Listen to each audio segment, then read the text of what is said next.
Sementara itu, pemirsa, Ketua DPD PDI Perjuangan Provinsi Bali, sekaligus anggota Komisi 10 DPR RI, Wayan Koster, telah menegaskan siap ngayah bagi Bali dengan mengikuti pemilu Gubernur Bali April 2018. Penegasan itu disampaikan Wayan Koster, atau juga dikenal sebagai Koster Bali 1 atau KBS, saat tatap muka dengan warga Desa Kerobokan, Kecamatan Sawan, Kabupaten Buleleng. Tatap muka Wayan Koster dengan ratusan keramat dilaksanakan di Wantilan Desa Kerobokan Sawan dalam rangka reses Wayan Koster sebagai anggota Komisi 10 DPR RI. Sambutan hangat ditujukan warga ketika calon gubernur yang diusung PD Perjuangan Provinsi Bali ini tiba di lokasi. Di hadapan warga, anggota Dewan Pusat 3 periode ini memaparkan kinerjanya selama menjadi anggota DPR sejak tahun 2004 sampai sekarang, mulai dari sektor pendidikan dan kesehatan, hingga bantuan revitalisasi desa adat berupa bantuan wantilan, bantuan sanggar kesenian, serta pembangunan infrastruktur.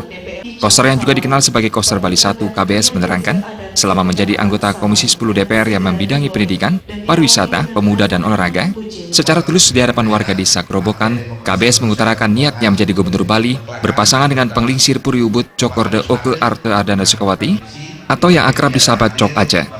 KBS mengungkapkan dirinya siap ngayah bagi Bali secara skala dan niskala, membangun dan menata kembali kehidupan masyarakat Bali yang religius dalam tatanan konsep taksu Bali yang berlandaskan adat, agama, tradisi, seni, dan budaya Hindu.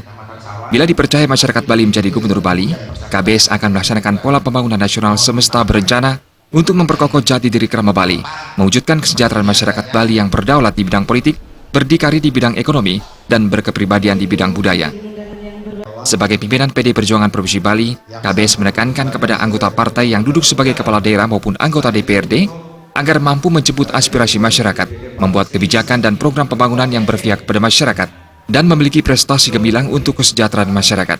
KBS menyatakan pola pembangunan nasional semesta berencana akan diterapkan 7 kepala daerah dari PD Perjuangan. 5 bidang prioritas menjadi fokusnya, yakni bidang adat agama, tradisi, seni, dan budaya, bidang pendidikan dan kesehatan, bidang pangan sandang papan, bidang kesejahteraan dan tenaga kerja, pariwisata, dan infrastruktur.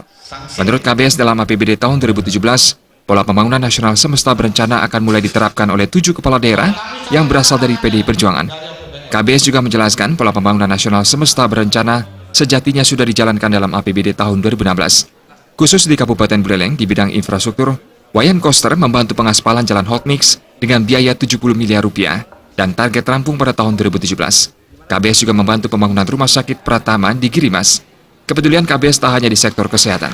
Di bidang pendidikan di Kabupaten Buleleng, politisi dari Desa Sembiran ini juga telah membangun dari nol SMK Teknologi Informasi di Tejakula, SMK Kesehatan di Kubu Tambahan, SMK di Menyali, SMK di Sukasada, SMK di Seririt, dan SMK di Grogak.